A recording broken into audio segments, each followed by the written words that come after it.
angkatan bersenjata melancarkan ancaman dan mencurigai Ibnu Sina yang mempunyai hubungan surat menyurat dengan penguasa Isfahan.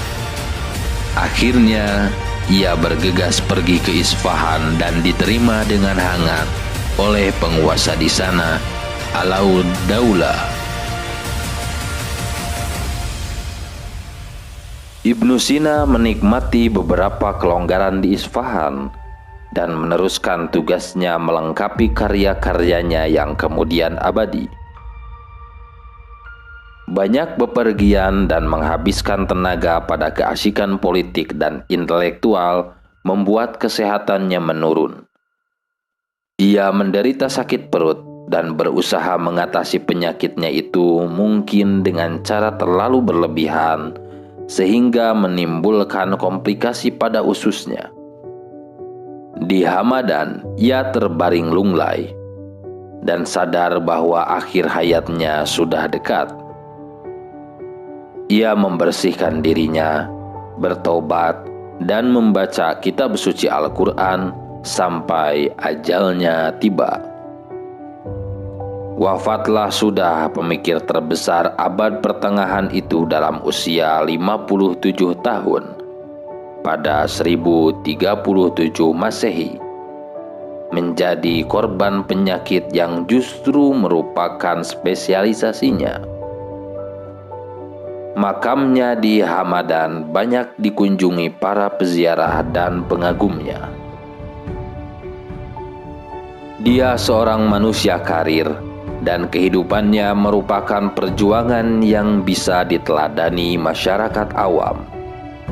Ia hidup pada periode ketika dunia muslim sedang mengalami perubahan pesat, dan kegelisahan jiwanya tidak dapat memberikan kemerdekaan dan kedamaian yang justru sangat diperlukan oleh kesibukan pekerjaan intelektual besar seperti yang dikerjakannya.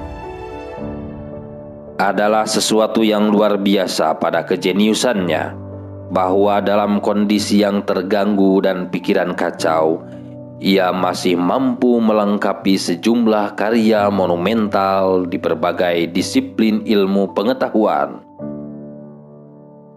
Ia penyusun ensiklopedi terbesar abad pertengahan, seorang jenius, serba bisa, yang meninggalkan jejak-jejak tak ternilai di berbagai cabang ilmu pengetahuan.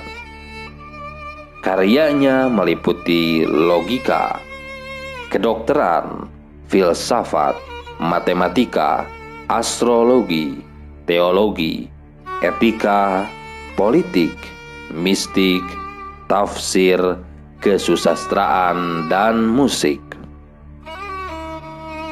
Konon, ia mampu menulis rata-rata 50 halaman per hari, dan selama hidupnya menyusun tidak kurang dari 238 buku dan risalah.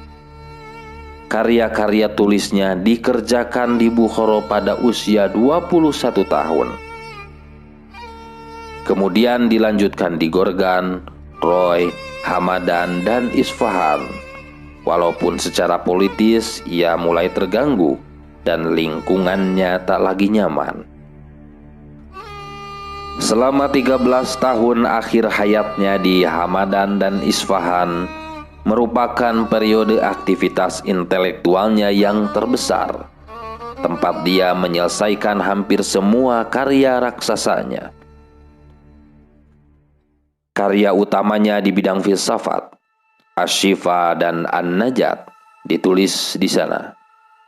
Ia juga merampungkan karyanya tentang etika dan Al-Maghes yang kemudian ditambah dengan 10 bab lagi. Ia menulis risalah tentang geometri, ilmu hisab, dan musik.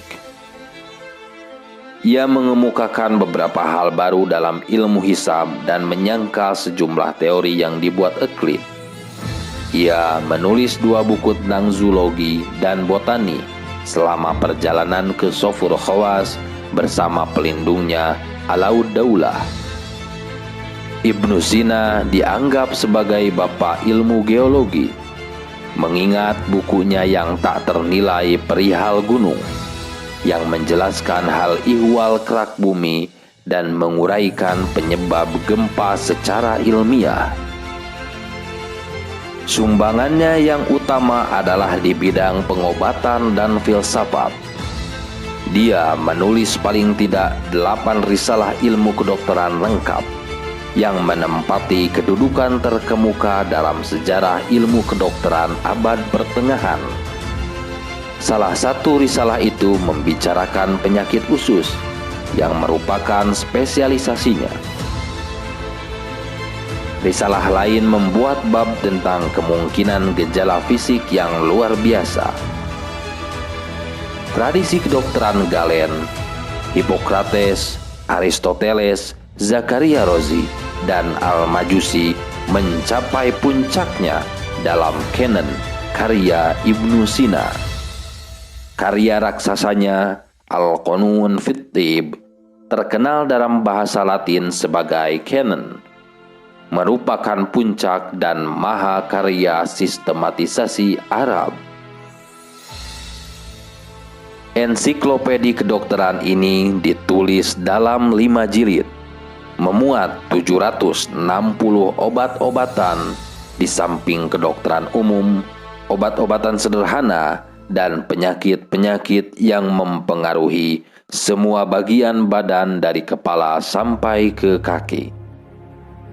Buku ini bertalian dengan patologi dan farmakologi dan diterjemahkan oleh Gerard dari Sremona pada abad ke-12. Sayang, apendiksnya yang berkenaan dengan observasi klinik hilang sampai sekarang. Ia menyembuhkan penyakit kronis dan gawat dan menguraikan metode penyembuhan dan pencegahan penyakit. Ia membedakan radang mediastinum dan pleurisi dan menemukan sifat menular penyakit yang disebarkan melalui air dan tanah. Diterjemahkan ke dalam bahasa Latin oleh Gerard pada abad ke-12. Tulis Philip Kahiti. Kanon dengan isinya yang ensiklopedis, susunannya yang sistematis, dan perencanaannya yang filosofis segera menempati posisi terkemuka literatur kedokteran pada masanya, menggantikan karya-karya Galen, Ar-Razi, dan Al-Majusi, dan menjadi buku teks pendidikan kedokteran di sekolah-sekolah Eropa. Dari abad ke-12 sampai abad ke-17, karya ini dipakai sebagai panduan utama ilmu kedokteran di Barat dan masih sering dipakai di dunia timur yang muslim. Dalam kata-kata Dr. Osler, karya tersebut tetap merupakan kitab suci ilmu kedokteran yang masa berlakunya lebih lama ketimbang karya lain. Kemasyhuran buku besar ini mungkin bisa diukur dari kenyataan bahwa selama 30 tahun terakhir abad ke-15, buku ini dicetak 16 kali dan 20 kali pada abad ke-16 dalam berbagai bahasa Eropa. Terbit dalam bermacam-macam bahasa di timur dan barat, dalam jumlah yang tak terhitung. Menurut seorang penulis Eropa yang terkenal, mungkin belum ada karya kedokteran yang begitu banyak dipelajari seperti buku ini. Pengaruh Avicenna terhadap pengobatan Eropa sangat besar. Buku ini mulai ditulis ketika Avicenna berada di Gorgan, kata pengarang sejarah kedokteran Persia, dan diselesaikan di Roy. Ketika mulai dikenal oleh dunia kedokteran, ia segera mengesampingkan semua karya terdahulu di bidang obat-obatan. Sirjadu Natsirchar, sejarawan terkemuka India, mempersembahkan puji-pujian kepada Ibnu Sina dengan kata-kata, Avicenna memiliki kecerdasan intelektual terbesar sepanjang abad pertengahan.